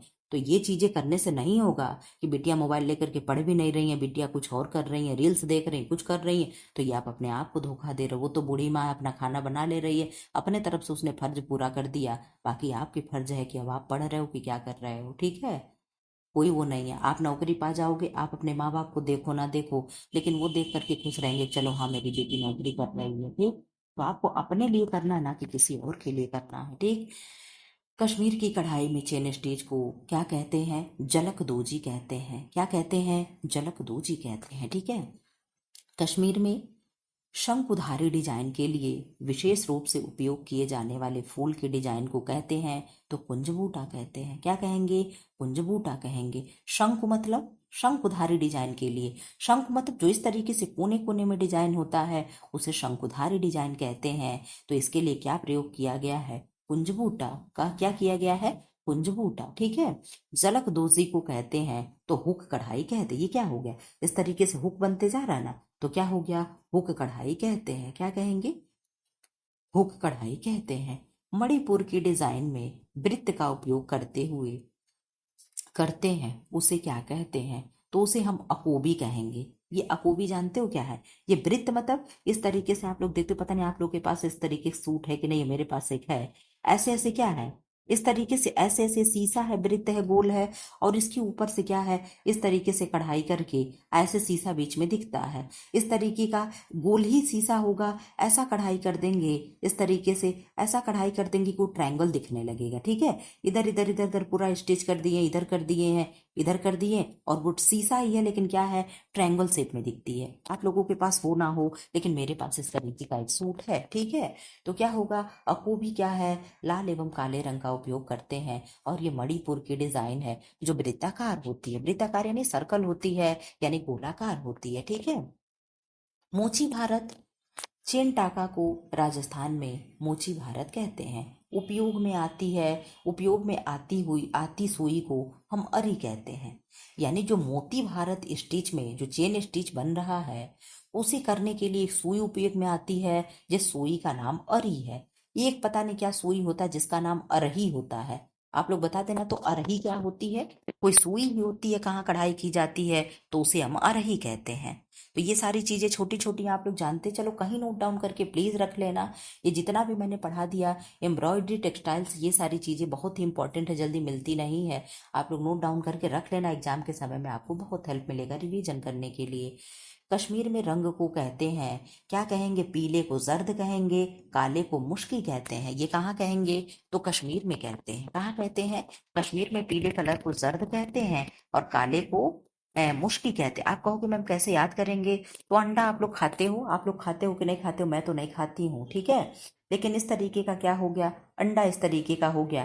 पीले वाला भागा आप लोग देखते हो येलो येलो होता है, येलो को हम लोग क्या कहते हैं? जर्दी कहते हैं। भैया जर्दी निकाल देना, इस तरीके से होता है ना, तो ये जो जर्दी होगा ये क्या हो जाएगा? पीला होगा। अब आप याद कर लोगे बड़े अच्छे से। कश्मीर खमेरीकरण का प्रयोग होता है। कहाँ कहाँ खमेरीकरण का प्रयोग होगा? हम लोग क्या क्या चीज कर बनाते हैं तो खमेरीकरण करते हैं। खमेरीकरण को इंग्लिश में क्या कहते हैं जी? फर्मेंटेशन। हाँ, फर्मेंटेशन कहाँ कहाँ करेंगे? वाइन को बनाने में करते हैं, कोको पाउडर को बनाने में करते हैं, चीज को बनाने में हम करते हैं। ठीक है, ये सब क्या करने के लिए करते हैं? खमेरीकरण का प्रयोग करते हैं। ठीक है, चाय पत्ती, काली चाय के उत्पादन की प्रक्रिया का सही क्रम बताओ। ये प्रश्न अक्सर आ जाता है, जरा सा आप लोग देख लेना। क्या करेंगे? पहले हम कुम्लाएंगे, पत्ती को तोड़ करके लाएंगे, उसे कुम्हलाने के लिए रखेंगे, फिर बेलन फेरेंगे। ये देखो क्या लग गया, चलो पढ़ने दो। बेलन फेरेंगे, फिर खमीरीकरण करेंगे, ठीक, फिर हम उसे सुखाएंगे, फिर मिश्रित करेंगे, फिर क्या करेंगे, श्रेणीकरण करेंगे, यानी ग्रेडिंग देंगे। क्या करेंगे, ग्रेडिंग देंगे, ठीक है। इस तरीके से चीजें क्या है, प्रोसेस था स्टेप बाय स्टेप। आप लोगों को अगर जो चीजें लगे कि लिखना है, वीडियो को पॉज करके और आप लोग लिख लेना, ठीक है। कमेंट बॉक्स में आप लोग कमेंट कर देना कि मैम खुश हो गए आपके बोरिंग राइटिंग पर, आपके बोरिंग नोट से हम लोग को आज छुटकारा मिल गया, ठीक है। जरा सा बता देना आप लोगों को कैसा लगा पूरा नोट्स। 8-10 वीडियो मैंने अपलोड कर दिया, मैंने अपने केवल नोट्स बुक से, ठीक है। सर्वाधिक तीव्र मादक पदार्थ है तो अफीम है। क्या है, अफीम है। जब कोई दो अपमिश्रणीय द्रव्य द्रव एक साथ मिश्रित किए जाते हैं तो क्या बनता है, इमल्सन बनता है। क्या बनता है, इमल्सन बनता है, ठीक है। मतलब जब कोई भी दो चीजें हो, उसे हम क्या करें, द्रव ही हो, उसे हम मिश्रित कर दे, एक साथ मिला दे, तो उसे हम क्या कहते हैं, इमल्सन कहते हैं। दूध का आइसो इलेक्ट्रिक यानी पीएच बिंदु होता है तो 4.6 होता है। कितना होगा, 4.6 होगा। शुद्ध दूध का सापेक्षिक घनत्व होता है तो 1.030 से 1.034 तक। आप लोगों के पास आंसर देने के लिए कुछ नहीं रहता है, आप लोग सोचते हो क्या बैठ करके सुने, चलो भाग लो। ऐसी क्यों भाई, ऐसी धारणा क्यों। अरे सुनते रहो, कुछ आए तो टाइप करते रहो, नहीं कुछ आ रहा नोटबुक उठा लो, अपना नोट करते रहो। गाय के दूध की तुलना में माँ का दूध होता है कैल्शियम से भरपूर किंतु प्रोटीन से कम। प्रोटीन में कम या प्रोटीन से कम। पाश्चुरीकृत दूध की क्षमता की जांच की जाती है तो फॉस्फेटेज टेस्ट प्रयुक्त करके, यानी पाश्चुरीकृत मिल्क है, इसकी क्षमता को हम जांचेंगे। कैसे जांचेंगे, तो फास्फेटेज टेस्ट करेंगे, ठीक है। टोन दूध में 0.05 से 0.1% वसा होता है, ठीक। दूध से पनीर बनाने की क्रिया में किस पीएच पर केसीन अवक्षेप यानी प्रिंसिपिटेट होती है, तो क्या होगा, पीएच 4.6 पे। किस पे, पीएच 4.6 पे। मुर्गी के अंडे में कितना ग्राम प्रोटीन होता है, तो 13.3 ग्राम क्या होता है, प्रोटीन होता है। अभी जैसे आप लोग लास्ट में क्वेश्चन खत्म होने के करीब पहुंचोगे, छोटे छोटे क्वेश्चन लेकिन आपको बहुत दमदार मिलेंगे। संतुत आहारी अंतर्ग्रहण जिसे आरडीआई कहते हैं, रिकमेंडेड डाइटरी इंटेक, इससे प्रभावित होता है तो क्या प्रभावित होता है, शारीरिक आकार प्रभावित होगा। क्या प्रभावित होता है, शारीरिक आकार प्रभावित होगा, ठीक है।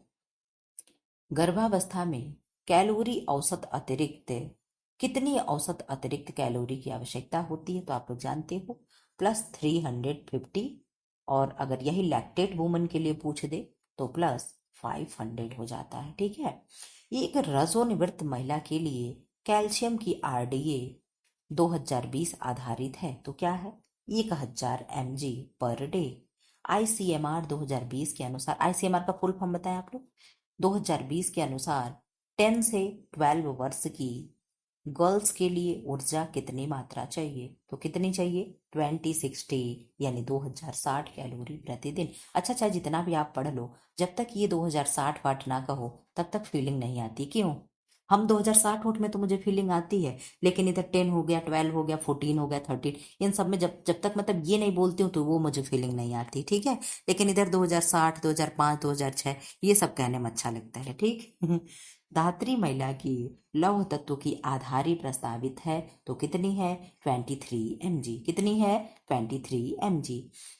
मानव मिति पोषण स्तर निर्धारण विधि है तो क्या क्या विधि है, MUAC। आप लोग इसका फुल फॉर्म बता दोगे क्या, MUAC क्या होता है, आप लोग जरा बता दे तो। लंबाई और कमर की परिधि, क्या होगा, कमर की परिधि। ये तीनों क्या है, मानव मिति पोषण स्तर निर्धारण विधि है, ठीक है। अब इधर आप लोग को क्वेश्चन बहुत बढ़िया मिलेगा, आप लोग पेन लेकर के नोट डाउन जरूर कर लेना, जरूर कर लेना। आधारीय सर्वेक्षण की एक विधि है तो क्या है, 24 आवर अनुस्मरण यानी 24 घंटे अनुस्मरण। खाद्य पदार्थ वजन करना, खाद्य पदार्थ लेने की आवृत्ति यानी हम कितनी बार खाना खा रहे एक दिन में, ठीक है, ये आवृत्ति। अब इधर क्या है, इसको क्या पढ़ेंगे, और इसको तो हम बराबर पढ़े। अगर देखो मैं बता रही हूँ, अगर इस तरीके से हम लेस देन पढ़ेंगे तो लेस देन बराबर 5 वर्ष के बच्चे, SAM का नैदानिक आधार है, ऊंचाई के लिए वजन 3SD यानी इस तरीके से MUAC 115 mm से कम। ठीक है, ये सब क्वेश्चन बहुत ही स्टैंडर्ड लेवल के हैं, आप लोग ये लोग समझ सकते हो। खाद्य सर्वेक्षण के लिए 24 घंटे डाइट रिकॉल पद्धति सबसे ज्यादा यथार्थ है, यानी सबसे बेस्ट अगर हम मानेंगे खाद्य सर्वेक्षण विधि में तो 24 घंटे डाइट रिकॉल वही हम क्या करेंगे, सर्वश्रेष्ठ मानेंगे। सर्विस की सर्वाधिक परिष्कृत तथा अत्यधिक औपचारिक शैली है तो स्व सर्विस है। क्या है? स्व सर्विस है। ठीक है, ओहो एक सेकेंड भाई, कुछ भी हो जाता है। ठीक, इधर आ जाओ। सहरुग्ण का मतलब होता है एक विकार या स्थिति जो किसी अन्य विकार या स्थिति के साथ हो सकती है। ठीक, क्लियर तरल आहार खाद्य पदार्थ है। अब यहाँ पे आप लोग देखना, देखो हम ये लिखे थे फिर भी मेरा गलत हुआ था। आप देख रहे हो मेरा नोट्स, लिखे थे कि नहीं लिखे थे, लेकिन फिर भी मैं बुद्धू जैसे जाकर के गलत करके चली आई थी। क्लियर तरल आहार खाद्य पदार्थ है, बिना दूध की चाय, नारियल पानी, कार्बोनेटेड पेय पदार्थ, ये क्या है? क्लियर लिक्विड डाइट है। आप लोग देख लेना, अगर पूछ दे चाय, अगर वहां बिना दूध के ना हो तो आप क्लियर लिक्विड डाइट में कभी नहीं लगाओगे, क्योंकि आपके मैम का ये गलत हुआ था। ठीक है, तो चाय कभी भी क्लियर लिक्विड नहीं होगा, लिक्विड तो होगा बट क्लियर में नहीं जाएगा, ये चीजें आप ध्यान रखना। तो बिना दूध की चाय हो गया, कोकोनट ऑयल हो गया, कार्बोनेटेड पेय पदार्थ हो गया, ये सब क्या होते हैं? क्लियर तरल आहार होते हैं। ठीक है, लंबे समय से बीमार किडनी के मरीज को आहार में वर्जित है तो प्रोटीन, सोडियम एंड एनर्जी, ये क्या है? किडनी का कोई पेशेंट है, वो भी लंबे समय से चलते आ रहा हो तो ये चीजें हमें उसे वर्जित कर देना चाहिए। क्यों? क्योंकि हमारी किडनी ही नहीं वर्क कर रही है और हमारी किडनी को ज्यादा मेहनत करना पड़ेगा उसे फिल्टर करने के लिए, छानने के लिए। ठीक, किडनी खराब हो जाती तो कौन सा वो कराया जाता उसे बाहर से, आप लोग बताओगे? चलो मैं ही बता दे रहा हूँ, डायलिसिस कहते हैं इंग्लिश में, हिंदी में अपोहन कहते हैं। क्या कहते हैं? अपोहन कहते हैं। आप लोग कोशिश किया करो कि जो भी जानो तो जितना हो सके बाइलिंगुअल जानो। ठीक है, मैं थोड़ा बहुत ही जानती हूँ लेकिन मैं कोशिश करती हूँ कि मैं दोनों जानूँ। ठीक, दोनों जानने से क्या होता है, चीजें आसान हो जाती हैं। मेटाबॉलिक सिंड्रोम से संबंधित है तो क्या है? डिसलिपिडीमिया है। आप लोग खोज करके बताना डिसलिपिडीमिया क्या है? इंसुलिन प्रतिरोधक है एंड मोटापा है, ये सब क्या है? मेटाबॉलिक सिंड्रोम है। मेटाबॉलिक सिंड्रोम से संबंधित है तो इरिचमिया है, इरिचमिया है। ठीक है, क्या है? इरिचमिया है। अब इधर देख लो, परिधि आंतरिक पोषण यानी पोषणीय सहायता का एक माध्यम है जिसमें आंतरिक विलयन सीधे परिधीय शिरा में डाला जाता है। यानी इसके पूछने का मतलब है कि परिधि आंतरिक पोषण क्या होता है, तो ये पोषण वह है कि पोषणी सहायता का एक माध्यम है, यानी कोई व्यक्ति है डायरेक्ट उसके हम परिधीय शिरा में ले जा करके आंत में उसके डायरेक्ट हम कोई चीज है उसे देना चाह रहे हैं, डायरेक्ट उसके आंत में दे रहे हैं। क्यों? क्योंकि उसकी फूड पाइप यानी भोजन वाली नली क्या है, उसकी खराब हो चुकी, कुछ भी उसकी प्रॉब्लम है, मुंह से भोजन नहीं कर पा रहा है, तो डायरेक्ट हम उसके क्या है, आंत में भोजन पहुंचा रहे हैं। ठीक है, जरदोजी का भारत में कौन लाया? तो मुगल लाए। क्वेश्चन रिपीट हो गया। MEO यानी मेयो क्या है? तो कसीदाकारी का आरंभ राजस्थान से हुआ। ठीक है, धूप छाया जैसा प्रभाव देने वाला नमूना है तो दोरूखा है। कैसा है? दोरूखा है। मूरी गांठों वाला कढ़ाई है। कैसा है? मुर्री जो है कैसा है? तो गांठ वाला प्रभाव दिखाता है, यानी नाट वाली कढ़ाई है। कैसी है? नाट वाली कढ़ाई। इस तरीके से क्या है, यही मुर्री है, इस तरीके से गांठ वाली चीजें दिखती हैं। ठीक है, अब इधर क्या है? SUF कढ़ाई यानी सूफ, जिसे हम क्या कहेंगे, सूफ कहेंगे। कहाँ की है? तो भारत में है। कहाँ? गुजरात में है। कहाँ? गुजरात में है। लंबानी यानी कसूती कर्नाटका की है। रजाई बनती है लेप कांथा से। कैसे बनती है? लेप कांथा से। गुजरात के काठियावाड़ में बनाए जाने वाली साड़ी पटोला होती है। कई चीजें यहाँ पे कई बार हो सकता है मैं लिखती हूँ। खटाऊ कढ़ाई में शैडो वर्क इज डन। अच्छा, क्या है? खटाऊ खटाऊ कढ़ाई में शैडो वर्क इज डन, यानी खटाऊ कढ़ाई में क्या होती है? शैडो वर्क होती है। शैडो वर्क कहाँ बनता है? आप बहुत अच्छे से जानते हो कि मैम चिकनकारी का जो कढ़ाई होती है उसमें हम छाया कढ़ाई करते हैं, यानी शैडो करते हैं। सीधा करके उल्टा करके फिर सीधे बगल पे हम छाया वाली चीजें लाते हैं। आबे रवा किसका प्रकार है? तो ब्रोकेट का है। ब्रोकेट कहाँ का है? बनारस का है। यूरोपियन की मांग पर विशेष रूप से निर्मित वर्गाकार शाल को हम क्या कहते थे? तो कशाबा कहते थे। क्या कहते थे? कशाबा कहते थे। निश्चय किट क्या है? तो गर्भावस्था का पता लगाने के लिए HCG, जिसे क्या कहेंगे? HCG का कोई फुल फॉर्म बता दे। हार्मोन से किट पता लगाया जाता है। हार्मोन का पता लगाते हैं किससे? निश्चय किट से। निश्चय क्या है? एक निश्चय है और एक निश्चय है।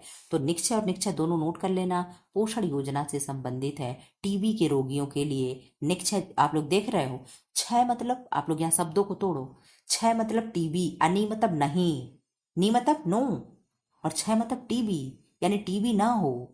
उसके लिए क्या है? हम पोषण योजना तैयार किए हैं टीबी के रोगियों के लिए। शब्दों को तोड़ करके पकड़ोगे तो चीजें समझ में आ जाएगा।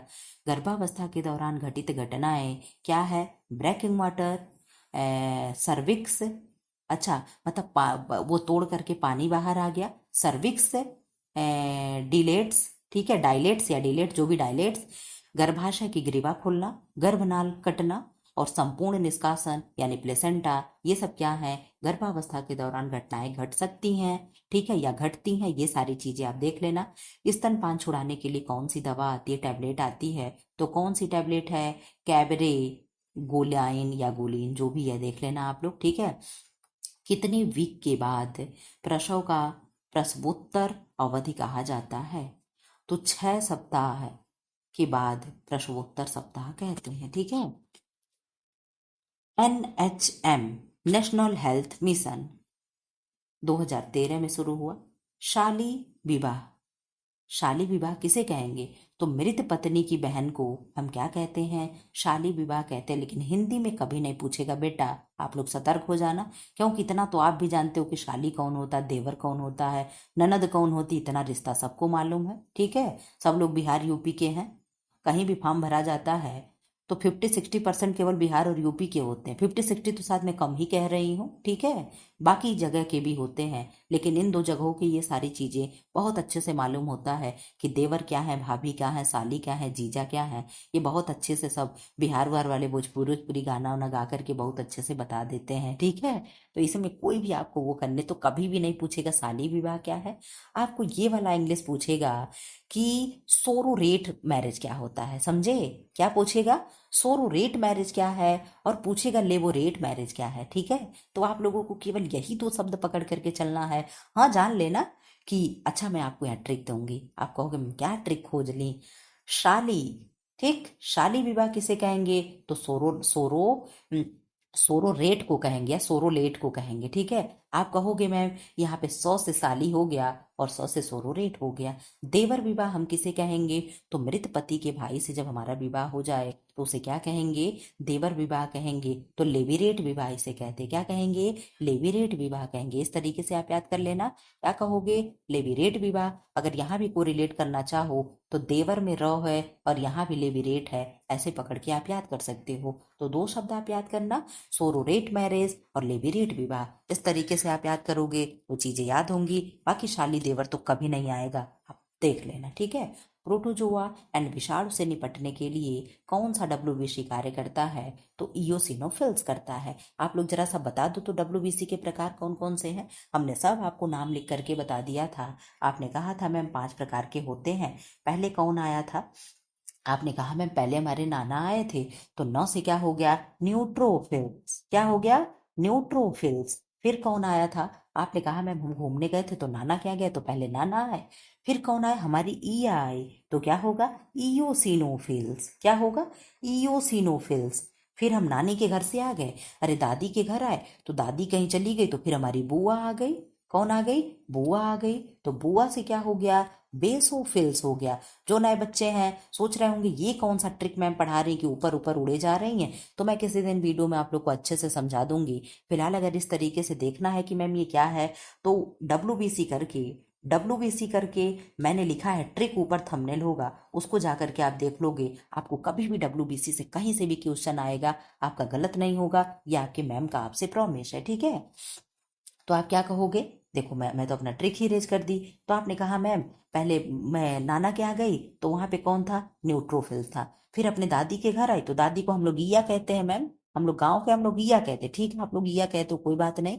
तो हम लोग क्या किए, ईया के घर आए तो ईओसिनोफिल्स हो गया, क्या हुआ, ईओसिनोफिल्स हो गया। फिर उसके बाद हम लोग ईया कहीं चली गई तो कौन आ गया, ईया खेत वेत चली गई तो हमारी बुआ आ गई, कौन आ गया, बुआ आ गई। तो बुआ से क्या हो गया, बैसोफिल्स हो गया, क्या हो गया, बैसोफिल्स हो गया। फिर बुआ नहीं रही तो हमारी मम्मी आ गई, तो मम्मी से क्या हो गया, आपने कहा मैम मम्मी से क्या हो गया भाई, मम्मी से क्या हो गया जरा बताना, मैं भूल गई खुद ही। मोनोसाइट्स हो गया, क्या हो गया, मोनोसाइट्स हो गया, ठीक है। फिर उसके बाद मम्मी के साथ में भी कौन रहा, तो दो गो मम्मी के गनर थे, कौन कौन वो थे, टी लिम्फोसाइट्स।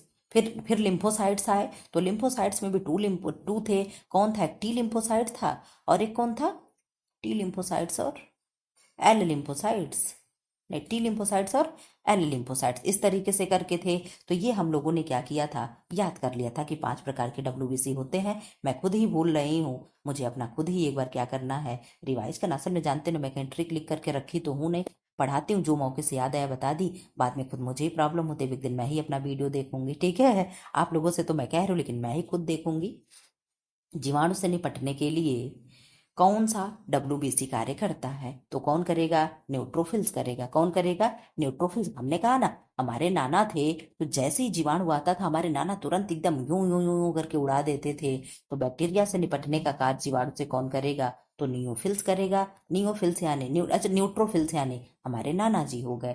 मानव शरीर के रक्त में सबसे ज्यादा डब्ल्यूबीसी कौन सी पाई जाती है, तो न्यूट्रोफिल्स पाई जा रही है। यानी सबसे, मैंने कहा ना कि पांचों में सबसे आगे कौन खड़ा हो जाता था, तो हमारे नाना खड़े होते थे ना। मैंने उस वीडियो में बताया कि 5 लोग थे तो पांचों लोगों में सबसे आगे कौन खड़ा होता था, तो आपने कहा मैम सबसे पहले नाना हमारे कर्णधार बन करके खड़े हो जाते थे। फिर उसके बाद हमारी घर पे आए तो हमारे घर में बाबा नहीं थे, दादा नहीं थे, तो हमारी ईया थी, ईया खड़ी हो जा रही थी। फिर हमारी बुआ खड़ी हो जा रही थी, फिर हमारी मम्मी खड़ी हो जा रही थी। फिर मम्मी के ना होने पे हमारे बॉडीगार्ड्स खड़े हो जा रहे थे, हो रहे थे कि नहीं हो रहे थे, वो लाइन भूल गए क्या आप लोग, तो आप लोगों ने कहा मैम हम बिल्कुल नहीं भूलेंगे। तो मानव शरीर के रक्त में, वो भी डब्ल्यूबीसी में सबसे ज्यादा क्या पाया जाएगा, तो न्यूट्रोफिल्स पाया जाएगा, क्या पाया जाएगा, न्यूट्रोफिल्स पाया जाएगा। कैसा लग रहा है जरा कमेंट बॉक्स में आप लोग कुछ लिख दिया करो, ठीक है। ऑफलाइन हो जाए तो जरूर लिख दिया करो मैम कैसा क्लास था। आपकी एक लाइक, एक कमेंट और एक शेयर, एक सब्सक्राइब से मेरा मोटिवेशन कितना हाई होता है आप लोग नहीं समझ सकते हो। इतना कड़ी ड्यूटी करने के बाद भी आप लोगों का 1-1 घंटा 2-2 घंटा क्लास शूट करना, एडिट करना, फोटो खींचना, अपलोड करना, थंबनेल लगाना, टाइटल लिखना, डिस्क्रिप्शन लिखना, आप लोग सोच सकते हो एक जान कितना कुछ करता है। लेकिन चलो खैर कोई बात नहीं है। मानव शरीर के रक्त में सबसे कम डब्ल्यूबीसी कौन होती है, तो बेसोफिल्स होती है। कौन होगा, बेसोफिल्स यानी हमारी बुआ होती है। बुआ हम लोग के लाइफ में बहुत कम दखलंदाजी करती है, ठीक है। कौन, हमारी बुआ, भाई एक ही दो हमारी बुआ होती हैं। उस समय तक हम लोग जैसे बड़े होते हैं बुआ अपने घर चली जाती है, क्यों चली जाती है ना, तो बहुत कम समय के लिए हमारी बुआ हमारे साथ होती है, क्यों होती है ना। भाई बुआ तो हम लोग जैसे बड़े होते तुरंत हमारी बुआ अपने घर चली जाती है। बहुत लोग तो पैदा ही नहीं हुए होंगे तब भी उनकी बुआ अपने घर चली गई होगी। तो भाई जब अपने घर चली गई तो हम अपने बुआ से कितना मिलेंगे, कभी आएगी महीना 2 महीना रहेगी, कभी आएगी रात 2 रात रहेगी, हम अपने बुआ से मिलेंगे। तो सबसे कम समय तक मनुष्य के शरीर में डब्ल्यूबीसी कौन रहेगा, तो आपने कहा मैम उसकी बुआ रहेगी यानी बेसोफिल्स रहेगा। इस तरीके से भी करके आप लोग को रिलेट करते चलो। रोगों से लड़ने की प्रतिरोधक क्षमता कौन प्रदान करता है, तो डब्ल्यूबीसी में वो भी कौन करेगा, ल्यूकोसाइट्स करेंगे, कौन करेगा, ल्यूकोसाइट्स करेंगे। डब्ल्यूबीसी में सबसे बड़ा मोनोसाइट्स और सबसे छोटा लिम्फोसाइट्स होता है। डब्ल्यूबीसी में भी सबसे बड़ा कौन होगा, तो मोनोसाइट्स होता है, फिर कौन होगा, लिम्फोसाइट्स होगा। एलर्जी से निपटने के लिए डब्ल्यूबीसी है तो कौन है, बेसोफिल्स है। एलर्जी के प्रति कौन है, बेसोफिल्स है। हमारी बुआ सबसे पहले, हमें छींक आती खांसी आती हमारी बुआ होती तो तुरंत लेकर के बाम आएगी, बिक्स आएगी, तुरंत हमारी बुआ क्या करेगी, एलर्जी से निपटने के लिए तुरंत दौड़ करके आती है, कौन आएगा, बेसोफिल्स आएगा, ठीक। आरबीसी, डब्ल्यूबीसी एंड प्लेटलेट्स का रेशियो होता है तो 600 आरबीसी होगा, 1 डब्ल्यूबीसी होगा और 40 प्लेटलेट्स होंगे। ये रेशियो आप लोग जरूर नोट डाउन करके रख लेना, आप लोगों को जल्दी ये सारे चीजें मिलेंगे नहीं, ठीक है। आरबीसी कितना होगा, प्रश्न बनता है कि आरबीसी और डब्ल्यूबीसी का रेशियो अक्सर देखने को मिलता है, तो कितना होगा, 6:1 होगा। आप लोग देखते हो 50 लाख अगर WBC होगा, अरे RBC होगा, तो वहां पे 6,000 5,000 RBC हो WBC होता है। तो इस तरीके से रेशियो होगा ना कि 6,000 1। तो इस तरीके से आप देख लेना 600 और 1। पहाड़ों पर जाने पर RBC हमारा बढ़ता है, सोते समय RBC की संख्या कम हो जाती है। कितनी? तो 5% कम हो जाता है। कितना कम होगा? 5%। जितने लास्ट होगा ना उतने आप लोग को बहुत अच्छे अच्छे क्वेश्चन मिलेंगे। कांथा के प्रकार हैं। आज देखिए कितना मिनट हो गया, 1 घंटा 9 मिनट हो गया। 1 घंटा 15-20 मिनट में आप लोग का ये वीडियो मैं कंप्लीट कर दूंगी। आज से आप लोगों को मेरे बोकस नोट, मेरे बकवास नोट से फुर्सत मिल जाएगी, छुटकारा मिल जाएगा। कांथा के प्रकार हैं, टाइप ऑफ कांथा। तो लेप कांथा बिछावन के लिए, और कांथा तकिए का कवर, दुर्जनी थैली है, सुजनी चादर है, आरसी लता वस्तु संग्रह करने के लिए, सीसा कंघी स्टोर करने के लिए, बैटन रुमाल है। वो भी कैसा रुमाल है मैम? तो धार्मिक पुस्तक ढकने के लिए। आप लोग देखते हो गीता उता रखा होता है, रेड कलर का ऐसे चौकोर कपड़ा होता है, उस पर ले जाकर के हम ढक देते हैं। स्क्रीनशॉट ले लेना। कसूती है तो कर्नाटका की, गवंथी नेगी मुर्गी मेंथी कढ़ाई है। चंबा कहाँ की है? हिमाचल प्रदेश की है। अब यहाँ पे आप लोग आ जाओ, क्या है? 1 डिग्री सेल्सियस टेम्परेचर में वृद्धि होने पे फीवर में क्या होगा? फीवर में तो BMR 30% बढ़ जाएगा। सुनते रहना, पहले कूदना नहीं कोई। 1 डिग्री सेल्सियस पूछ रहा, ना कि फ़ारेनहाइट पूछ रहा है। शब्दों को पहले देख करके तब हमें आंसर करना, फट से कूद करके आंसर नहीं करना है। तो 1 डिग्री सेल्सियस पूछ रहा है, 1 डिग्री सेल्सियस टेम्परेचर में अगर वृद्धि हो रही है तो फीवर में हमारे BMR कितना प्रतिशत इंक्रीज होगा? तो आपने कहा मैम 13% इंक्रीज होगा। कितना? 13%। और अगर 1 डिग्री फ़ारेनहाइट में टेम्परेचर हमारी वृद्धि हो रही है फीवर के समय में, तो BMR 7% इंक्रीज होगा। नोट डाउन करके रख लेना, दिमाग में चीजें फिट करके रख लेना कि सेल्सियस में क्या होगा एंड फ़ारेनहाइट में क्या होगा। अब इसी बात पे जरा सा आप लोग टेम्परेचर बता दो। फ़ारेनहाइट में क्या होगा, सेल्सियस में क्या होगा, और केल्विन में क्या होगा? तीनों का आप फटाफट आंसर दे दो। थोड़ा सा हम भी अपने गले को रेस्ट दे लें। आप लोग आंसर करते हो तो उस समय मैं रेस्ट कर रही होती हूँ, लेकिन आप लोग को आंसर तो करना नहीं होता है। आप लोग केवल मैम को चिल्ला चिल्ला के मार डालोगे। आप लोग आंसर दे लो। आप लोग नहीं सोचते थोड़ा सा हम कम चिल्लाएं, ताकि जो आप लोग का बचा खुचा हो तो हम अपने क्लास में भी चिल्ला लिया करें। वहाँ भी बच्चे बहुत चिल्लाते हैं, इतना सब शोर मचाते हैं, कई बात के लिए 1000 बार सब चिल्लाते हैं। मिलावट निरोधक अधिनियम लागू हुआ 1955 में।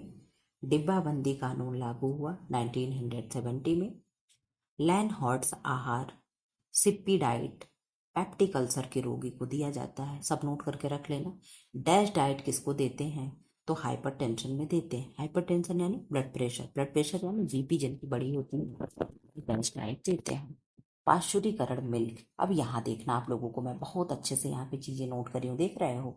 सब यहाँ पे क्लियर हो जाएगा। पेन लेकर के आप जरूर नोट डाउन कर लेना, क्योंकि इसकी PDF तो मैं अब देने से रही आप लोगों को। भाई मैं डबल मेहनत नहीं करूंगी, आप लोगों से हाथ जोड़ करके रिक्वेस्ट कर रही हूँ, ठीक है? तो आप लोग जितना हो सके वीडियो रोक करके लिखना चाहो लिख लेना, नहीं तो ऐसे ही पढ़ लो, क्या ही दिक्कत है। पाश्चुरीकरण मिल्क जो क्या है, कौन सी विधि है? HTST, UHTST और STHT। आप कहोगे मैम ये सब है क्या? स्टेप बाय स्टेप आप देखते रहो। पहले हम लोग पढ़ रहे HTST के बारे में। किसके बारे में? STST के बारे में। तो H फॉर क्या हो गया? High, T for temperature, S for short और T फॉर टाइम। तो क्या हो गया? High temperature short time. क्या? High temperature short time. High temperature कितना? 72 डिग्री सेल्सियस। कितना? 72 डिग्री सेल्सियस। एंड फ़ारेनहाइट में 161 डिग्री फ़ारेनहाइट। कितना? 161 डिग्री फ़ारेनहाइट। एंड सेल्सियस में 72 डिग्री सेल्सियस। किस में? STST में क्या होता है? टेम्परेचर होता है। कितने समय के लिए? 15 सेकंड तक। कितने? 15 सेकंड तक तो हम इतने टेम्परेचर पे गर्म करते हैं, और ठंडा कब करते हैं? तो 4 डिग्री सेल्सियस तक तुरंत ठंडा कर देते हैं। क्या करते हैं? तुरंत ठंडा कर देते हैं। अब इधर आ जाओ, UHTST। आप कहोगे मैम ये क्या है? तो U फॉर अल्ट्रा, और बाकी चीजें वही हो गई। Ultra high temperature short time. क्या हो गया? Ultra high temperature short time. क्या हो गया? 135 डिग्री सेल्सियस से 150 डिग्री सेल्सियस तक 2 से 5 सेकंड तक गर्म करते हैं। उसके बाद तुरंत सडनली 20 डिग्री सेल्सियस से नीचे हम ठंडा कर देते हैं। किसमें? तो UHTST यानी ultra high temperature short time. ठीक, सॉफ्ट लाइफ 6 से 9 महीने बिना फ्रिज में हम रख सकते, सॉरी सेल्फ लाइफ, क्या होगा, मुझे भी सॉफ्ट दिख रहा है क्या, सेल्फ लाइफ इसकी कितनी होगी, तो 6 से 9 महीने तक बिना फ्रिज में रखे। ठीक है, हम लोग के घर में तो भाई 1 से 2 टाइम दूध ना चले अगर फ्रिज में न रखे तो क्यों, तो ये क्या है, UHTST ultra high short temperature short time. आप लोग ये टेम्परेचर नोट कर लेना, ये प्रश्न में बनता है। ठीक है, इधर आ जाओ, आ जाओ कह रहे, ठीक, इधर आज जब बहुत ज्यादा बोल देते हैं ना देर तक तो ऐसे जीभ आगे पीछे होने लगती है। STST standard temperature holding time, क्या होगा, स्टैंडर्ड टेम्परेचर होल्डिंग टाइम। इसी के अंतर्गत आएगा LTLT। अब कहोगे मैम LTLT क्या है, तो LTLT है लो टेम्परेचर लॉन्ग टाइम। क्या होगा, लो टेम्परेचर लॉन्ग टाइम भी इसी को कहते हैं, किसको, एसटी STST को ही LTLT कहते हैं। मिल्क को क्या करेंगे, 60 डिग्री सेल्सियस फ़ारेनहाइट में 145 डिग्री फ़ारेनहाइट पर 30 मिनट तक गर्म किया, तुरंत ठंडा कर दिया जाता है। ठीक, अब यहाँ पे सबका मैंने पूरा बकायदे चार्ट बना रखा है, आप जरा चार्ट पे एक नजर देख लें। STST को ही हम LTLT कहते हैं। Temperature 63 degree Celsius, time 30 minute, self life 2 से 3 दिन फ्रिज में, छोटे डेयरी या घरों में ये यूज होता है। STST 72 डिग्री सेल्सियस 15 सेकेंड के लिए 5 से 7 दिन सेल्फ लाइफ, बेड में बड़े डेयरी वाले इसको रखते हैं। UHTST ultra high temperature short time 135 से 150 डिग्री सेल्सियस 2 से 5 सेकेंड के लिए 6 से 9 महीने बिना फ्रिज में रखते हैं टेट्रा पैक में। टेट्रा पैक मिल्क आप लोग जानते होंगे, टेट्रा पैक से जूस वगैरह भी आता है। 1040 क्वेश्चन, ठीक है, 1040। एक मार्क कब आया, 1937 में। कैसा लगा जरूर आप लोग लास्ट में लिख करके जाना कि मैंने इसमें क्वेश्चन था कैसा। ब्लैक मार्केटिंग जिसे हम क्या कहते हैं, काला बाजारी, 1979। FPO, FPO का फुल फॉर्म क्या होगा, फूड फूड प्रोडक्शन ऑर्डर, क्यों, फूड कभी कभी मुझे नहीं आता यार, तो क्या है 1955। पॉस्को, पॉक्सो, पॉक्सो की पॉस्को, पॉस्को ना, पॉक्सो पॉस्को, पॉस्को ही होगा ना, 2012 में, किसके लिए, बच्चों के सेक्सुअल हरासमेंट रोकने के लिए। ठीक है, राष्ट्रीय साक्षरता मिशन 5 मई 2088, क्यों, 8 मई को राष्ट्रीय साक्षरता दिवस मनाते हैं कि 8-7 सितंबर को, चलो यहाँ पे जो लिखा होगा आप लोग इसको जरा चेक कर लेना, तो मुझे डाउट हो गया, जरा सा चेक कर, सन तो याद है पूरा कि 1988 है, लेकिन डेट पे मैं कंफ्यूज हूँ, जरा सा आप देख लेना। इधर आ जाओ, यही पेज आप लोगों का लास्ट हो जाएगा। वाकई मेरा क्वेश्चन कैसा था आप लोग जरूर बताना, कितने अच्छे कितने बुरे मैंने क्वेश्चन कलेक्ट करके रखे थे। क्या आप लोग भी नौकरी पा जाओगे तो ऐसा कुछ प्रूफ मिलेगा कि हमने इतना मेहनत किया, नोट्स रखा, तो आप लोग अपना नोट बना करके रख लिया कर, अपने नोट से पढ़ने का मजा ही कुछ अलग होता है, क्यों किसी का नोट्स लेना पढ़ना। CLP&R act, child labour act, क्या कहेंगे, चाइल्ड लेबर एक्ट। ठीक, 1986। PWD रोड वाला नहीं, जो PWD रोड बनाते हैं, person with disability, 12 December 1995। PCPNDT, एक दिन आप लोगों से पूछे थे फुल फॉर्म बताओ, कोई बताया नहीं था। PCPNDT प्री कॉन्स कॉन्सेप्चुअल, ठीक है, conceptual and prenatal diagnostic technique ने टेक्निस्ट, ठीक है, तो क्या है, लिंग प्रतिचयन गर्भ कब आया, 1994 में। क्या है, यानी आपके पेट में बच्चा पल रहा हो तो बहुत लोगों के अंदर जिज्ञासा होती, लड़की है कि लड़का है, लड़की है कि लड़का है। अगर कहीं चेक कराने जाओगे तो बढ़िया खासा जेल में भी जाओगे और सजा जो लगेगी लगेगी, जुर्माना। तो ये सब चीजें पाप है, ठीक है।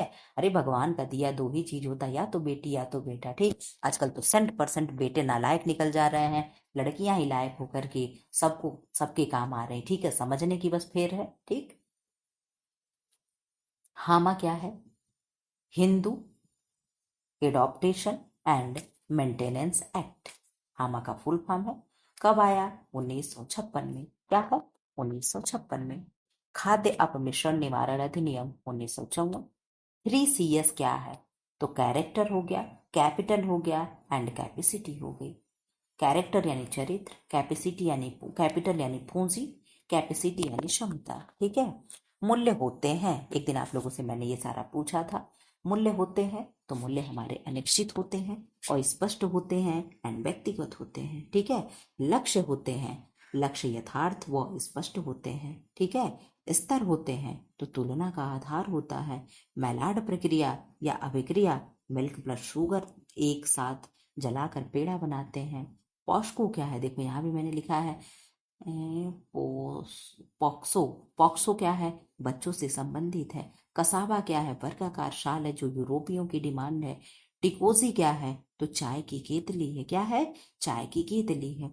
शिन 90 डिग्री स्वर्ग, शो 45 डिग्री मानव, हाइकी 75 डिग्री पृथ्वी। डिग्री आप लोग चेक कर लेना, तो शायद सही होना चाहिए लेकिन चेक कर लेना एक बार। नजीरे है तो लंबे पात्रों का एक फूलदान नजीरे होता है। टोकोनामा क्या है? जापान का पूजा स्थल है। कैसे याद करोगे? आप याद करोगे टोकोना पूजा कर रहे हैं, क्या करोगे कि टोकोना, क्यों? टोकोना पूजा कर रहे हैं, टोकना नहीं, पूजा कर रहे हैं, ठीक है। तो क्या है? टोकोना पूजा कर रहे हैं, ठीक है। ईके बाना है, जापानी पुष्प सज्जा है। मोरी बाना है, चौड़े और उथले पात्र का, चौड़ा होगा और उथला होगा यानी छिछला होगा, फैला होगा। पात्र का प्रयोग विदेशी पुष्प सज्जा में होता है। 1062 क्वेश्चन लिख करके रखे थे, पहले तो 1000 था, धीरे धीरे धीरे धीरे 62 क्वेश्चन बढ़ाए थे। सोचे थे 1100-1200 क्वेश्चन कर देंगे, लेकिन आप लोग ना इस मेरे टेस्ट सीरीज को बहुत चाव से आप लोगों ने देखा नहीं।